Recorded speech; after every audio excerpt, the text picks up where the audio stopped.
Hello, it's Dr. Alan Ngim. Today I'm going to be talking about pitch. So pitch is just another word for frequency. In music we use the word pitch. In scientific terms we use frequency, which is a rate of vibration. In this case, it's the rate of vibration of molecules in the air. So for example, this pitch on the piano is 440 vibrations per second. And you might wonder, well, what is it exactly that my ear is picking up? Well, when I press this A on the piano, the vibration of the string causes the molecules in the air to vibrate, one hits against the other, and they start all vibrating in a chain reaction. And believe it or not, your ear is able to pick up these vibrations and detect not only the basic frequency of it, but also the frequencies and patterns of the overtones, which are tones that are produced by the instrument to create the particular sound of the piano. Now, you can see in this illustration, over time, there's a wave that represents the up and down of the vibration. The lower one, of course, is going roughly twice as fast. And there's a relationship between the sound when one vibration is going twice as fast as the other. And we call that in music an octave. And you can recognize this sound because the pitches sound very similar. So here's that A440. A440 is actually the pitch that the orchestra tunes to.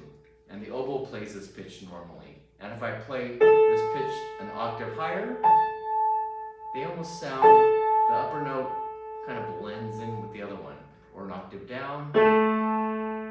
Okay, so you might guess, well, if this is 440, you actually know what the bottom one is. It's 220, and the one above would be 880. Okay, now, I'd like to take a look at how this octave is divided in Western music. And I'm going to use the guitar. I'm not a guitarist, but here you see, well, here's the low E, and I'm going to divide the string in half so I get the octave. So by dividing it in half, I think it's here. You can tell I'm not a guitarist. Oops, sorry about that. There we go. Okay, so there's the point where we divide the octave in half. And here's the octave. I could also just touch the string rather than... You notice if I just touch it, the string actually gets divided in half and vibrates like this and creates the octave. It's called a harmonic. Okay, now, if I go down by every fret here, every one of these is a half step, and it divides. Wow, you could really tell I know nothing about the guitar.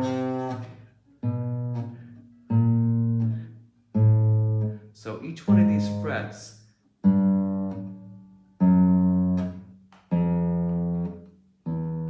divides the octave into 12 sections, and we call these half steps.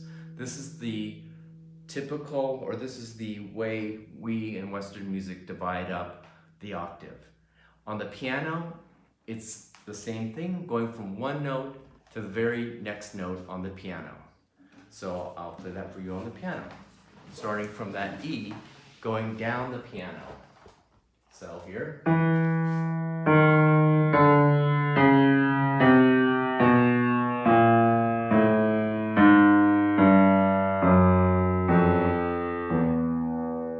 So those are the 12 half steps on the piano. Of course, in music, we use more than just the 12 half steps. So let me give you an example here. We can glissando on the piano by kind of smashing down the pedal and giving the effect of playing the notes in between. Or, like in the opening of Rhapsody in Blue, I could just play a scale kind of fast and blur it together the best I can.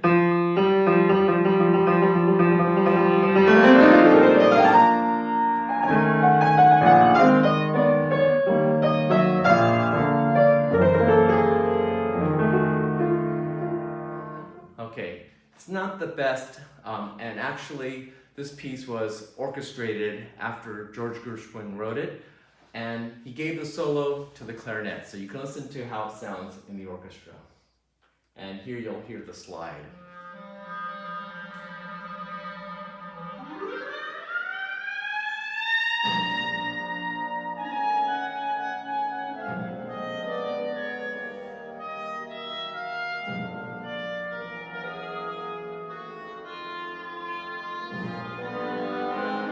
Okay, so you can hear the clarinet bending the pitches by sliding around a little bit in between the half steps. Of course, we can't do that on the piano because there's only these discrete notes.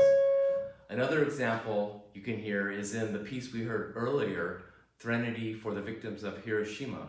And here the string instruments, of course violins, are also able to play on the pitches in between the notes on the piano. So here's what this sounds like.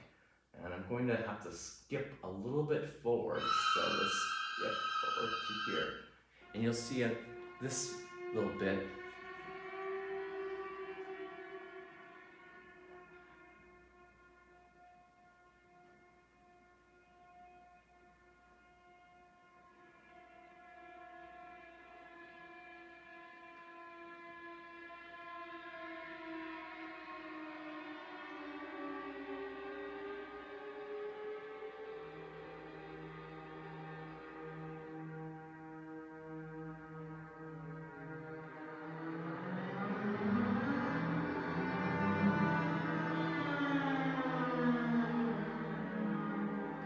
So in this section of the music, you hear imitations of sirens and air raid sirens rising up and down gradually.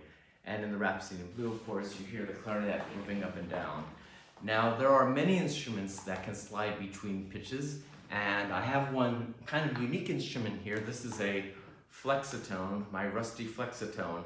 And I actually bought this instrument because I played a piano concerto where this instrument was used as the melody instrument in the second movement. So the way you change the pitch is you push down here on your thumb, and of course these two little wooden balls, well, they produce the sound by hitting.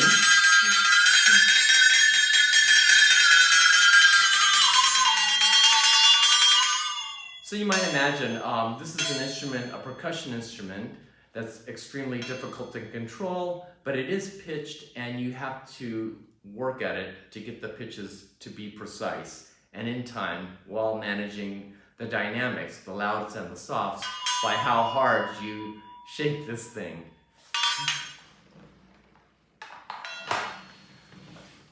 Okay, not all instruments do make pitches. There are a lot of instruments that make what is called white noise.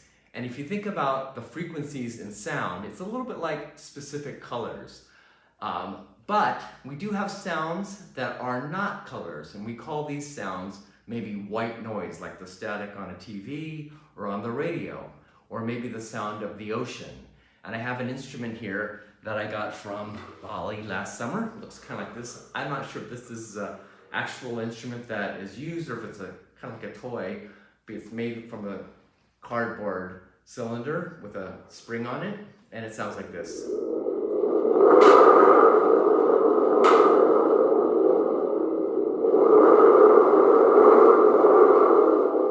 So what are you hearing when you hear white noise? Well, it's a series of random frequencies played, very, very quickly, one after the other. So it's just a bunch of random frequencies. And you could kind of think of it as the equivalent of white light. So light, when it bounces off a surface, reflects a certain frequency, sometimes depending on what the surface is made out of. So it could reflect the blue spectrum or the red or the green. But if you have the entire spectrum coming off of light, it creates white light, just like this kind of makes white noise. In singing, there are also all kinds of white noise sounds, and they're very important. So, when I say the word so, I use this s sound. That is a white noise. B, p is a white noise sound. And if you're a singer, this is really important to be aware of, because sometimes you have a consonant that is voiced or unvoiced. So I'm going to ask you to do something right now. You could try this out. You can put your hand on your throat and you could say the vowel for the letter B, like B, B. And then you could try the vowel sound or the consonant sound for P. P. P is the unvoiced consonant sound. P. It's just air, it's white noise. Whereas B, to make the consonant sound for the letter B, you actually have to make a vocal sound. Your vocal cords vibrate, and you could feel that if you put your hand in B. You cannot say the letter B without making it voiced. So why is this important for singers? Well, singers sing on pitches. So when they sing a word that begins with a voiced consonant like B, they have to sing the B, the ba part also in the same pitch. They can't sing ba because that would be really out of tune. And so you can try this out with different types of vowels, like the difference between the letter F and the letter V. So depending on what word you're singing, you have to be conscious. When do I need to start that pitch? Okay, now let's take a look at the inside of the piano. I'm going to show you what the strings look like and how they function. So this is my piano at home, and it's actually a 7'4" Kawai. It's a semi-grand, so it's a pretty big piano. And at the very upper end, you see some really tiny, this is my hand, you see some really tiny thin strings up here. And you can hear what they sound like if I pluck them. And if I play them with the piano, this is the very highest note on the piano. My piano is not really in tune anymore because it hasn't been tuned for quite a while. Okay, so these are very, very thin little metal strings, and they're under a lot of tension. These strings tend to break a lot. Okay, down at the opposite extreme, you'll notice over here, I have these very, very thick strings. Look at these. Okay, so, and the sound of them when I pluck them. And here's the lowest sound on the piano. Okay. You're almost there. There we go.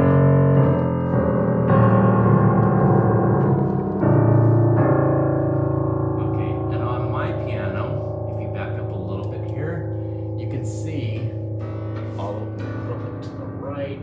As you go to the very end, these strings get thicker, and the hammers that have to hit them, if you look at the dampers here, they're really long. The hammers, you can't see them because they're under these dampers. Oh, there you go, okay. But the hammers are actually heavier and bigger, and the dampers are bigger. And at the top of the piano, they don't even have any dampers. So if you go to the top, you notice there's none of those black dampers. They don't need anything to stop because they're so short that the vibrations, they stop soon enough. Whereas on the lower end, okay, let's just see. If I just let this ring, so if there's no damper there, that thing is going to vibrate for a long time. Yeah, okay. So that's what I love about this piano. It is, it's got a huge sound, and it's very rich in its sound. Okay, now about singers. So, well, first of all, in general, when you're looking at musical instruments, the bigger the instrument, the lower the pitch, because obviously for string instruments, you need a really, like for a bass, you're going to watch some videos on the instruments of the orchestra, and you're going to see the bass sits on the floor and it goes all the way up, like a tall person standing up, the bass is like up here. So, and like the piano, the strings go all the way, you know, really from almost the floor to the height of the person, and because they need that length. But in addition, the strings are wrapped to slow down the rate of vibration. And it's kind of the same thing for singers with the vocal cords. So you can't really tell what a person's voice is going to sound like simply by looking at how big the person is. Because, for example, male and female voices, well, we all know that women, male, female voices are usually higher. This is because when men's voices change, their vocal cords get thicker, and it naturally, for that reason, their voices drop. Now, okay, the last thing I'm going to talk about is intonation, because pitch for classical musicians especially is so important, and the intonation of the orchestra or the instrumentalists is something that they focus on, we focus on all the time. So suppose I have a guitarist here and he wants to play with me at the piano. Well, for example, this string here, this guitar has not been played for a long time and the strings are old, so they're not staying in tune. And you could hear this maybe if I play this. Oh, it's not too bad. Let's try the next one.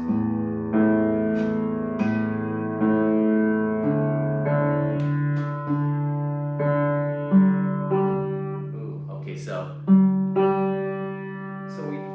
when we work with instrumentalists, we have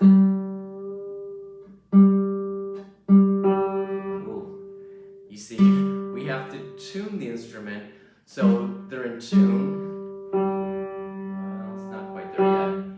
And then when they're playing, they have to really, really be careful so that, especially say in an orchestra, they play at least close to the correct pitch as precisely as possible. Same thing if they sing in a choir, any kind of vocal group, or any instruments playing together. Now I'm a little bit lucky because the piano, it's either tuned or it's not. I can't tune it while I'm playing it. I certainly can't tune a piano. I don't know anything about it. And it's very difficult. You have to, there's different systems, so I just sit down and play the piano. I'm a little bit lucky or unlucky in that way.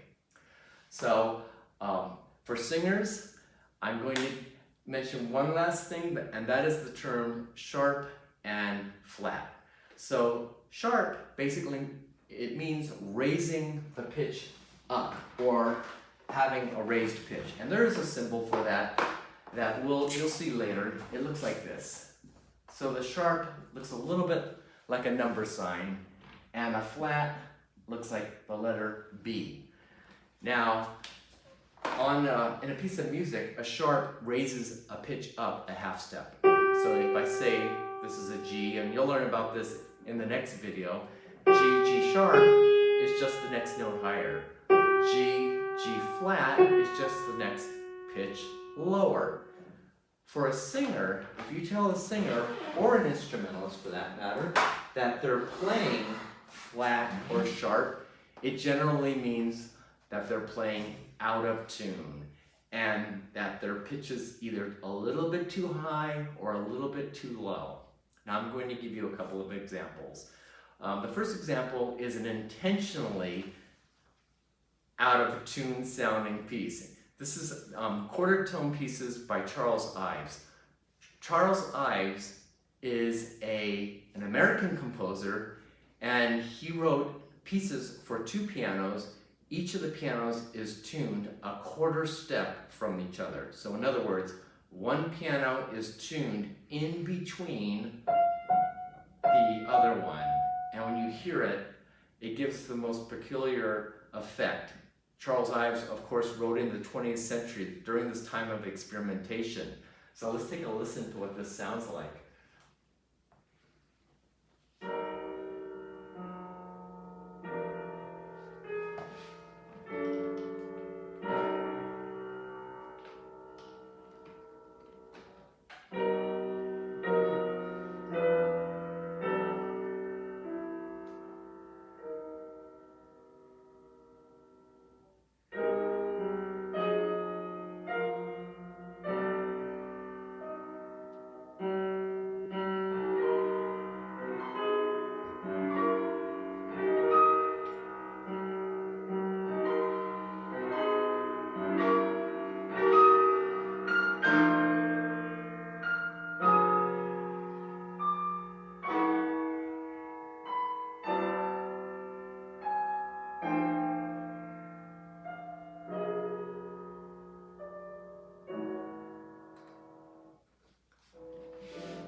I don't know if you could tell, but to my ear, it sounds like something played really out of tune, or there's something really disorienting about this. It's a little bit, it makes you feel a little bit queasy, perhaps.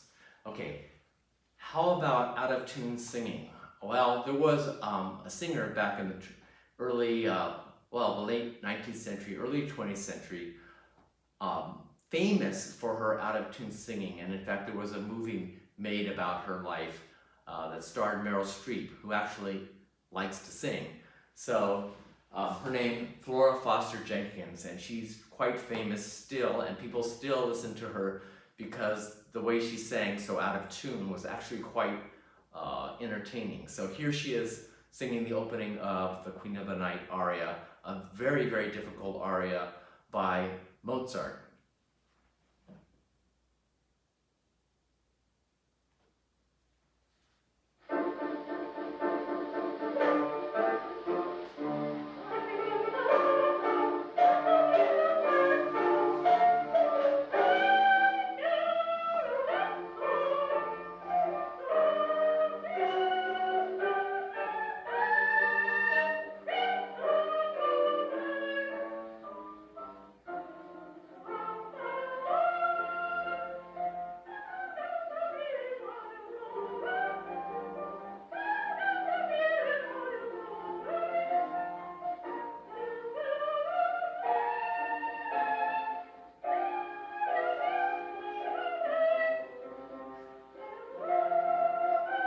Okay, I will send you the link for that. Just we can't close with this.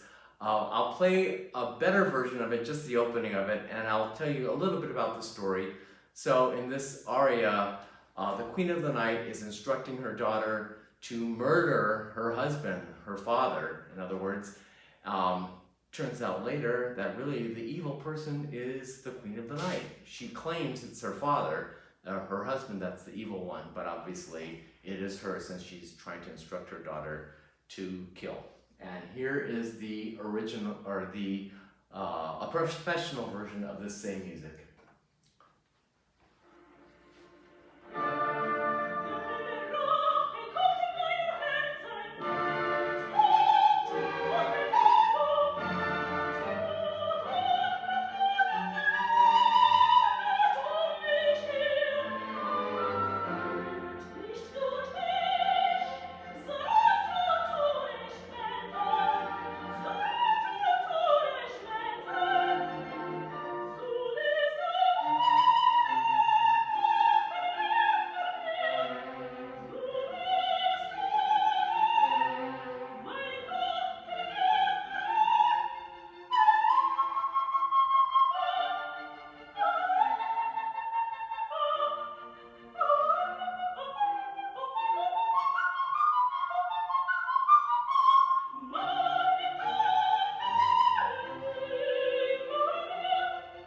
Okay, so I hope that gives you an idea of how important pitch is, and in the next video we'll be talking about melody and scales. Thanks for watching.